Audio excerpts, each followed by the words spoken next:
Well, hey there team, and welcome back to the channel, and welcome to Risk of Rain 2. We're doing this today as my revisit series that we're bringing back to the channel. It was fairly well received. What did we do? Generation Zero yesterday. So we're looking at Risk of Rain 2, basically because it seems that this is also on like a week-long special at the moment. So if you enjoy this, go and check it out on Steam.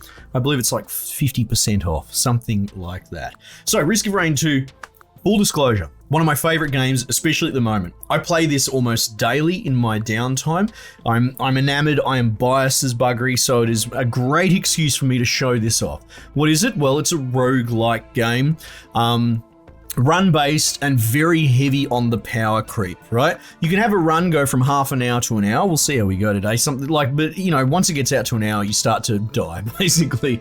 But and it is one of those things where you start with a pretty limited skill set, but in that course of that time, the upgrading and item system is so aggressive that you become this fucking powerhouse and the game just keeps throwing stuff at you. So the game has a linear difficulty curve. I guess it's a bit more, it's aggressive. I don't know if I want to say strictly linear, but it keeps the pressure on very hard. Right, let's just say linear, right? But I maybe people, some sweaty boys have like done like graphs of this. But it ramps the difficulty up, right? And it doesn't slow down. And if you fuck around too much in the early game, very quickly you get overwhelmed. The way that you combat this difficulty that ultimately will out-level you at a one-to-one leveling basis is by doing things like proc chains and combinations of items. So the idea of, you know, if you shoot an enemy, there's a 10% chance that he'll get set on fire or have a bleed or have a sticky bomb stuck to him or whatever. And then you've got skills that will, like, if you hit them, there's a chance that the attack will jump to other enemies and then maybe that will bleed them as well. And then there's all sorts of ones like when they die, they explode and those explosions could start another chain on the enemies. So you've got that, you've got healing items, you've got movement items as well, mobility, because this is very technical. It's a third-person action game as well. So it's not like a card game roguelike where you can stop and think. This game is non-stop, and if you stand still, you die, basically. There's a lot more to it, but that gives you an idea of what's going on. So it's very engaging, very technical. I'll do my best to commentate it as we go through. I have heard complaints, and I kind of share them if I want to be critical, because I love this game, that in the late game, every character just merges into the same character, right? You're just trying to proc thing. You're doing the exact same sort of thing. It's almost inconsequential which character you are. And there is truth to that, to a point. Also, probably worth noting is they've had big updates. They've had DLC. Well, they haven't had DLC yet, but there is DLC coming at the beginning of next year. So I'm really excited to check that out. Anyway, you've got the difficulties to play on. Monsoon is for big boys, and we're a big boy. So we're going to play on that. I've got all the characters unlocked. You just start with Commando and Huntress. Commando is very basic. He's got a good fire rate, so he's actually a bit of a proc god in the late game, but getting past the initial hump can be really hard as a beginner. Huntress can sort of lock on her shots, but she's fragile as buggery as well. So those two starting characters, it makes for a tough start, I will tell you that. But once you start unlocking all these other blokes, you get some real variety, right? Bandit's a bit of a, like, he stacks a hemorrhage bleed that is unique to him, and he can be a real boss killer, so he's a bit of a one-shotter. Multi has like different kits, so you can carry two different kits to switch between at a time. And he can be an absolute proc god. In fact, his proc chance is lower, so the chances of him bleeding is lower, but that's because he fires 10,000 more bullets. So, you know, assess that as you will. Engineer is baby mode, but I actually kind of love Engineer, especially with his advanced kit. He can be more mobile, but he places these AI turrets that do all the heavy lifting for you. And you have all these one-track mines that just sit still and put heals on him and then go GG. And I find him a bit boring. I enjoyed him in the early days, I did. I think mobile, vulnerable, with turrets that walk around is the way to play. Artificer I've barely played, bit more of a skill shot character. Mercenary I've only just started playing recently. Melee ninja type dude. Rex is, he sort of like heals on his attacks but then drops artillery that saps his health, so you got to balance a life steal with a damage dealing sort of build. Loda, who we're probably going to play today, is my current favorite, who is this one-shot king or queen, I suppose. I think apparently it's a Sheila. Who cares? Like, it doesn't really matter. It's a bloody mech warrior is what it is, right? It's Ripley from fucking Aliens is what it looks like. Anyway, so they swing around like insane and punch things really hard. However, the interesting, we'll go into it, but this charged attack, which does up to 2,700%, which is nuts. And you can sort of do this, hold it down, charge, sprint. You know, there's this advanced way of playing Loda, but I feel like it's not developers' intent.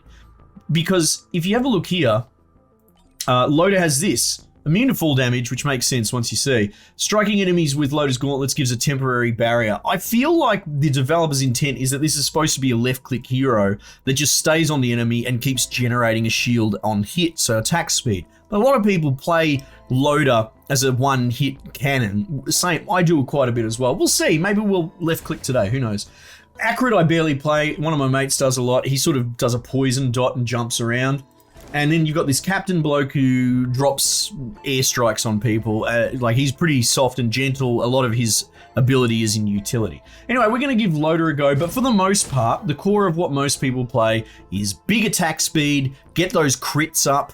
So Loda's a little bit different, but what can I say? I'm a big fan of Loda. I play this multiplayer with my mates a lot. You can play 4-player. It works really well. Okay, so we're going to try and talk through it as we go. Look, I'm not Wooly. I'm not some fucking expert. Well, actually, I guess I'm not to call Wooly casual. Wooly's like the biggest streamer YouTuber for Risk of Rain. Except you've got all these bloody nobody sweatlord lads that have a go at him for being too casual, which I think is dumb. So if you find this interesting, if you're from my channel and you're not familiar, go check out Wooly, because he's so casual friendly, which is what we are at the end of the day. We're just gamers, right? Okay, cool. Steak. Arguably the worst item in the game. Just gives you some health, right? Couldn't hurt. So we've got our left click like this, right? If you press control, you go into sprint, you can see my crosshair changes, right? And that makes a difference because there's 3 different types of movement item that affect different state. One's for sprint, one's for out of combat, one is general speed. You can leverage that. We've got a right click that makes a swing, and you can do all sorts of Spider-Man antics. We've got money that we're earning, and we've got shops here. See, you can choose from 3. That focus crystal, the red crystal, increases our close combat damage.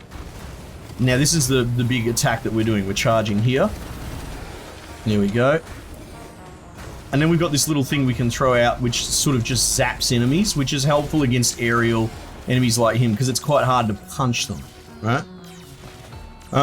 So yeah, I'll do my best to talk on the fly, but it's a tough game to talk through. Anyway, so we'll take up the focus crystal, right? You can see I've got a little red circle around me now. And now I think it's 40% more damage. It's been a while since I've checked. See how I can't hit him, so we just throw this thing and that'll deal with him. Anyway, so this is a more advanced enemy. He has one of 3 elemental buffs on him, and they give more money, and they hurt more, so you want to kill them as quick as possible. This is a blood for health, a health for money shrine. You get 3 goes on it, takes 50% of your health. It's usually worth taking. So you can see up the top right, we have a difficulty timer. We're on easy, but that is ticking fast, and every minute counts. Right? If you sit and do I gamble? Fuck it. This is a gamble shrine. It's not a smart move, but we might as well show it off. You can get 2 items from it. And now I'm poor and I lost so much money. You can buy little drones to protect you as well, which is helpful. Okay. So we're going to explore the map, try and find the boss exit. You start the teleporter, you fight the boss. You have to stay near the teleporter to charge it. You press it, you exit the level, you go to a new level. Rinse and repeat. Essentially, you go through the 5 levels or so, and then you can potentially loop. This is a scrapper. I'll just show it, actually, because we're showing off the game. You can put items in, and it turns them into this item called scrap. Now, if I were to go to a dispensing machine, we haven't seen one yet, it will take a random item and change it into the machine's item. And it's a great way to create stacks of items. We'll start the boss. But if you have scrap, like what I just did, you take the time to single out a particular thing, then it will take the scrapped on priority. Now, we're just going to left click this dude. Now, this jellyfish can be a pain because they self-destruct once you get them to a certain level. Unfortunately, this is not going well for me because there's a lot of dudes down there. I was hoping to charge shield on this guy,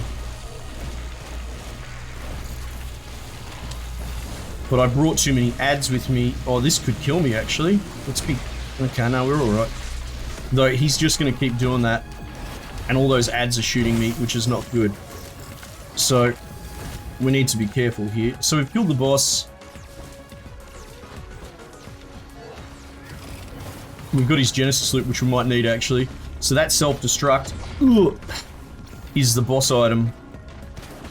So now we just got to stay in the red and charge, right?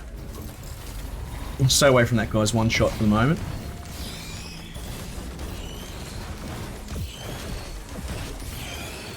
So they're all exploding from the gasoline bonus. You can see my item list at the top. I've got one that looks like a little gasoline can. And what that does is when a dude dies, it will put a flame proc on the enemies. You can see it above his head. So it's an on-kill effect, right?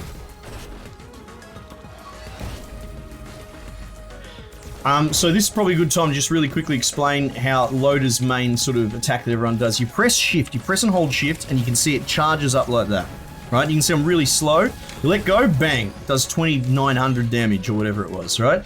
The thing is, if you press shift and then hold shift and then press control to go sprint, you can put him back into sprint while holding shift. It's fiddly, but once you get the muscle memory down, you're laughing.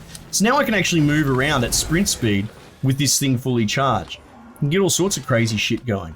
The other hidden magical part of that shift attack is it has a descriptor called 5.5 minutes on the first level. That's not that bad. It has a descriptor called heavy, which is that it is affected by Loader's movement speed when you hit, essentially. So what you can do is you get your thing charged up, you swing like that, and then you fucking let it go. And then if you hit a boss or something like that, you're doing a ridiculous amount of damage. So there's a little bit to it, getting the Spider-Man thing down. Interestingly, I think people looked at the code. There's the boss.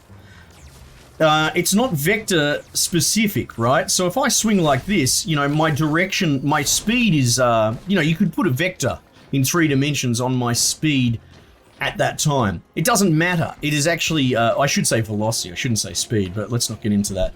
But it actually doesn't care for the velocity in the relative vector. It only cares for the speed, like as a number. Which is strange because I suppose it must take the highest value because you would have 3 different speed profiles, one for each coordinate, now that I think about it. But anyway, the long and short of it is, and I tested it and it works, you can get a really good swing going on the side of a mountain, and then you can release your attack like in the opposite direction like that, and you'll do buku damage, man. These guys self-destruct, I don't really want that. Anyway, this is, and if you're looking for some powerhouse run, this ain't it, right? Because I'm busy talking while I go. Sticky bomb, no. Go away. I would rather have the question mark. Yeah, bleed. I absolutely would rather have a bleed. Again, for the most part, Loader is more of an on-kill. At least that's how we play it. All right, so this is the machine I was talking about. So you can see my inventory. We've got the scrap in the middle, top middle. If I buy this, scrap gets traded. If I don't have scrap, I'm not going to do it. If I don't have scrap, it will take a random thing of the same rarity, which is white. So it will take one of the 4 items I have that is white. The yellow one is the boss item. What are we going to buy here? War banner. I'm going to actually buy fucking fireworks. Don't hate me. But I'm a bit of a fan of fireworks. Fuck it, let's go that way. Fireworks fire off whenever you open a box. And like anything in this game, if you stack them hard enough, you can get some real memes going. That armor plate is handy. It does mitigation per hit. So when you start getting chipped at by fire and all those sorts of dots, it's actually incredibly helpful.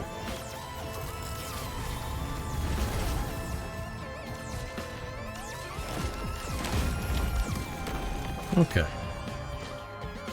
So you could, and I think the trap for young players, now I'm no expert, but I've played enough of this.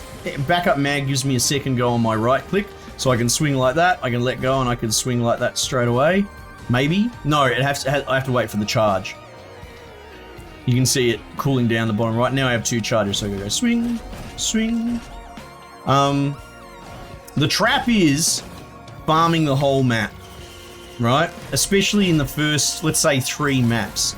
You can do multiple loops, and that's where the fun is. You just keep going around in circles till the game blows your brains out. There is a boss fight. I think the boss fight's kind of crap. It's sort of in there because it has to be in there. And it pushes the game right up against itself. Like, the cool thing about this game, what really makes it tick, is that the enemies basically just get more numerous, stronger, and that's about it. I find the boss pulls out all these dirty tricks like taking your items off you and that sort of thing, and I think that makes for a more of a trying to hobble the player gameplay as opposed to fun. Whereas you can just keep looping around and around. Now if you do this, if you grapple to a dude like that, hang on, let's get a hit going, let's see how much damage you can do. Bullets. You can actually build a bit of momentum, spin around this bloke. And so if you keep your hits on, you can outpace the damage. Uh-oh.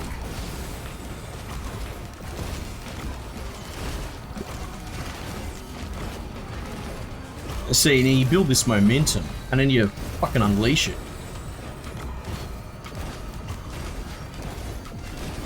Anyway, very good. I don't really want to go out of the circle. And then they drop an item. Could be the boss item, could be a random green rarity, which is better than white. Bandolier, if you kill an enemy, they can drop a little ammo box, and if you pick it up, it resets your cooldowns. It can actually be really good, depending on the build. So this is one of those games, and I'm a bit of an absolutionist about that was the bandolier pickup I just got. Uh-oh. About the idea that I have no heal items, so that's why they are chipping me down slowly. I'm building my shield, but I'm not really healing. I have some mitigation, but no heals. I play this game to win every single time. I can't stand look, find your fun where you will, right? But I cannot understand the idea of just re-rolling the first map until you get a bloody advantageous run, but I guess that's how some people's brains work. So this game, it can be tough, it can be RNG, but I feel like, you know, soldier's syringe, oh my god. It's tempting to do it. I don't have any move speed. I'm gonna do it for the meme / to just show you how this game goes. So soldier's syringe increases your attack speed by 15%. This is obviously, you know, loader's not necessarily about attack speed, or at least in the meta. But we're going to just go ballistic. So sitting still like this is dangerous because the enemy will find me. And these imps can really belch it. But look how fast I am swinging now. Each one of these syringes is 15%. I'm not going to fuck around. Let's put them all in. Let's go, baby. And a lot of these upgrades are uncapped. Some of them, like the crit glasses, which are really strong, will, at a certain point you get to 100% crit and it's like, well, I can't actually get any higher than that. So technically uncapped, but the benefit has a cap because 100% is 100%. But things like these, well, let's get that.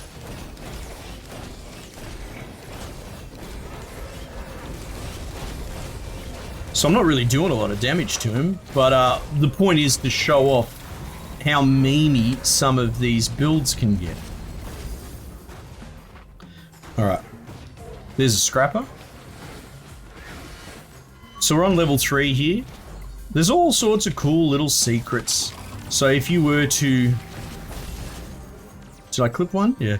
If you were to get here in under 10 minutes, there's a box you can open, very much like Dead Cells. Just to finish my thought from before, I'm basically saying I always play this game to win and never to YOLO it. Oh, it's only the first level, let's take risks. No. The real fun of this is coming up with unusual builds. I mentioned the engineer thing, you know. There is this one item that if you sit still, you heal, and you put that on your turrets and they heal, and it's sort of like, okay, I get the laugh, the meme, but it's kind of small-brained that all these people just do it and they don't really think about it, and then they probably wonder why the game gets boring.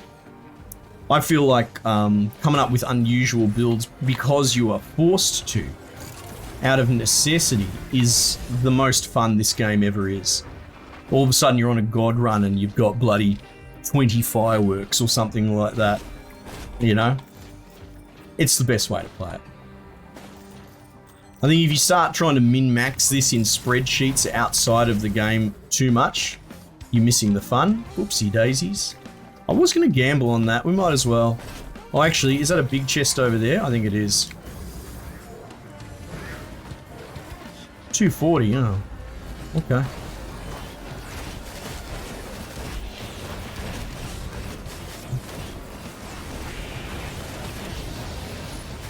Oh yeah, double jump.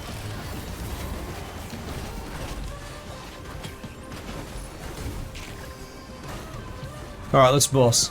So, for the sake of memeing, I've kind of bricked my build. Oh yeah, hang on. All those dudes in the sky have kind of hit scan shotguns, so this needs to be dealt with.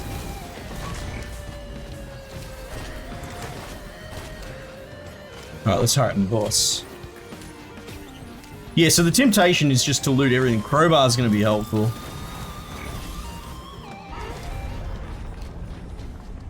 Crowbar, you do more damage when the enemy is over 90% health. Okay. Okay, hang on. We've got to make the most of this. Try and hit him as hard as we can. Yeah, cool. Alright, so this could... I actually struggle with these particular guys as loader. You can get caught in their geometry. And they fire those things point blank, which is frustrating.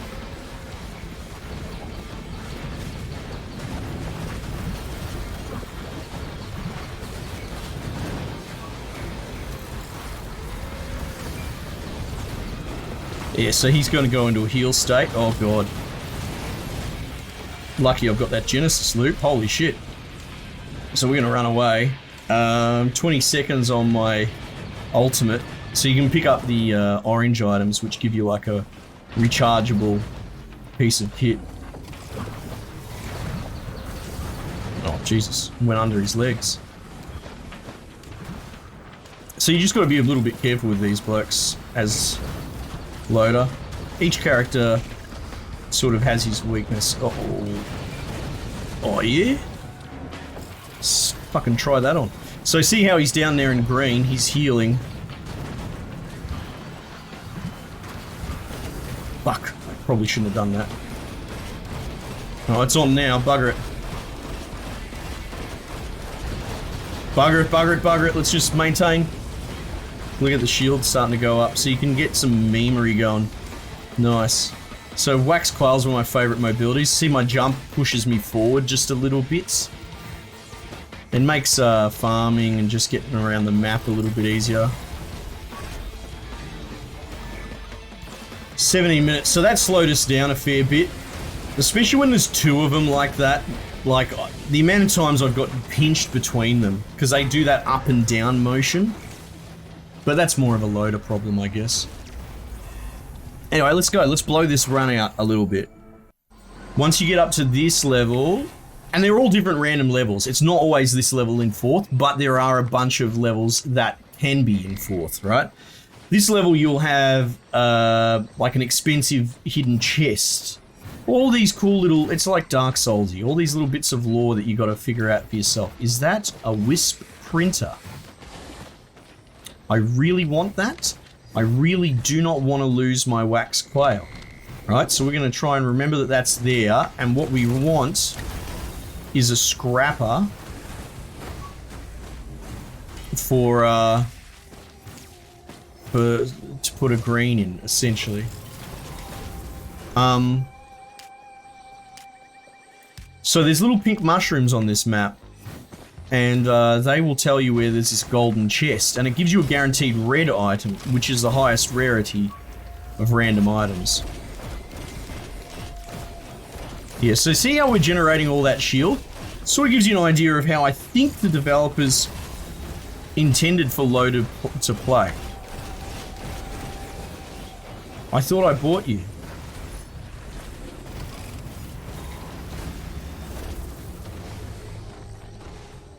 Alright.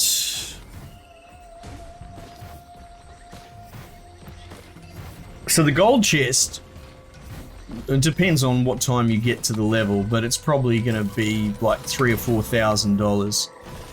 And then Mountain we'll take, because we're not a coward.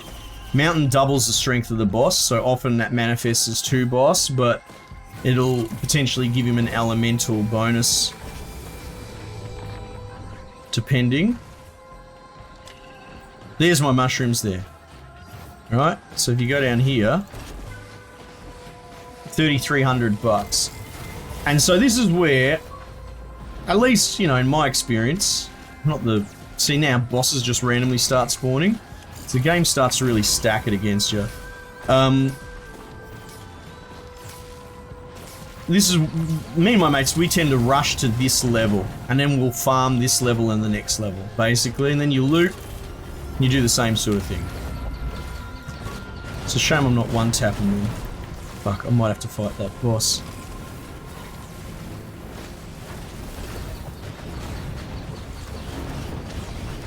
You can get stuck on his head in that little sort of opening.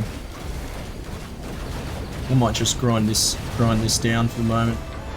Oh fuck, hang on. Yeah, those little balls that he shoots out are quite fast.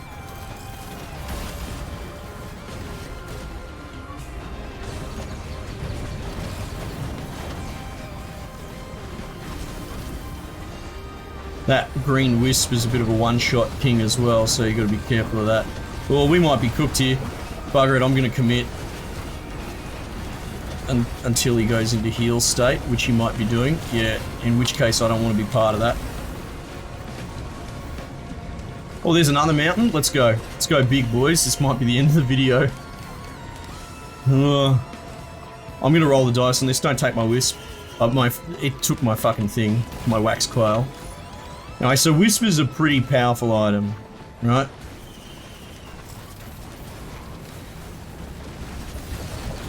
In that, when a dude dies, he explodes, and he can potentially create new proc chains on the back of that. See how that guy's got his health back as well, because he uniquely can heal. I missed with my right foot.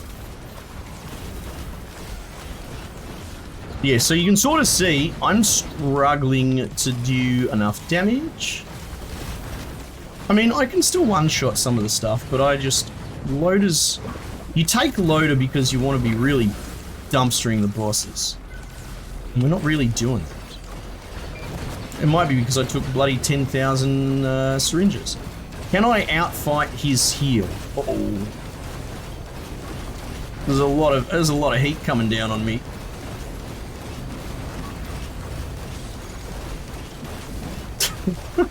Bugger it.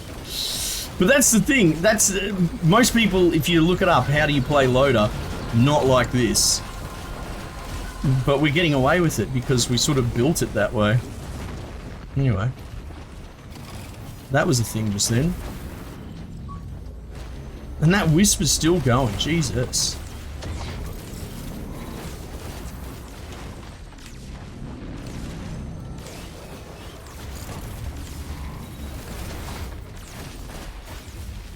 Got him.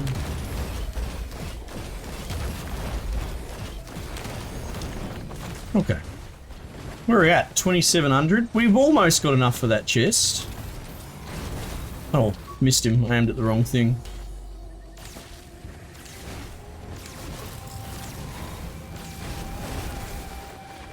Nice.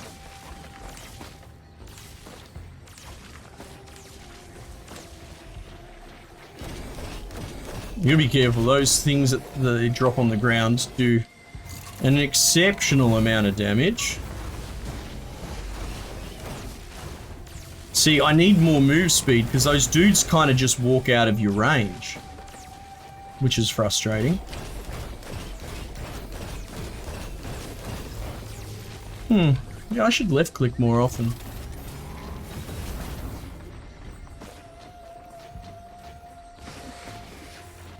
$33.27. We're close.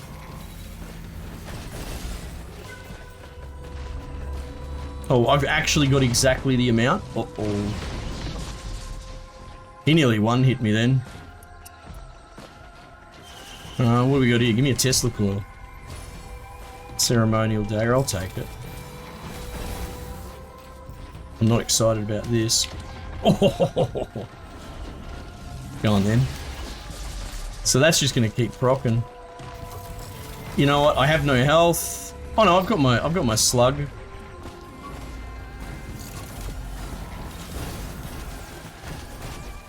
Nice. Let's go. So this is double mountain, triple mountain. Double mountain. There's a good chance we get pretty dumpstered here. Oh, fuck me. Though, the fact that we're going for this shield generating left click build, it probably isn't a bad thing having these dudes on top of each other. I might not even use my shift attack. Look at that shield generate. I mean, they could take it away from me just as quickly as they gave it to me. See, you gotta worry about these mushrooms. And that Lemurian, that giant lizard man, they're fucking nightmare fuel. They're one-hit machines. Oh, look at that. I'm melting. But my Genesis loop procs, so that's cool. Get that shield back. Oh my god.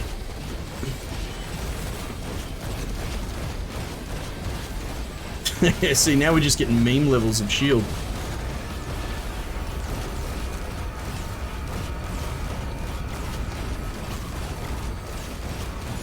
Not really doing the damage. These guys can't be healing, I know that.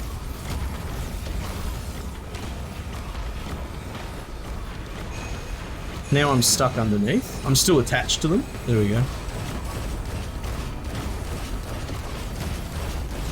Oh, you know what? They could be getting healed by the mushrooms. That's possible. Or they could have been. I don't think they are now.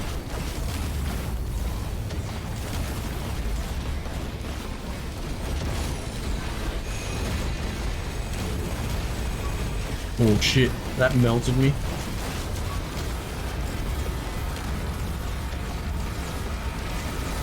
Oh, I guess I've killed one. Haven't I? Yeah, there's only one left. Yeah, see, oh, I think I'm getting dotted by the mushroom stuff on the ground there. Oh! Yeah, now I'm dead. Anyway, bit of a meme run. not my best, definitely not. But again, I took the time to showcase. It was 7 syringes on loader. Anyone who plays this game can probably tell you that's not the move. I know, but again, this video exists to showcase something near and dear to my heart. It's a great game. There's something in it for everyone, and like I said, oh my god, let me check. Let me see where my Steam account's at. Give me 1 sec. 169.9 hours on the record. So there's your bloody qualifier. There's your you know, my recommendation. I rate this game. It's very, very cool. I'm happy to show it off on the channel. Let me know what you reckon. Maybe there's potential to cover it as well. I'm not trying to muscle in and be a Risk of Rain YouTuber. Again, I enjoy it in my downtime. The problem is that a run can go for 5 minutes or 60 minutes. You know, it's hard to package in my platform, but if there is an interest, I'm happy to do it as well. Anyway, team, Risk of Rain 2. It's on special. Go get it. 40, 50% off, something like that. Fantastic, probably my favourite game right now, I would say. Anyway, team, might just leave it there for the time being, and I'll catch you guys on the next one.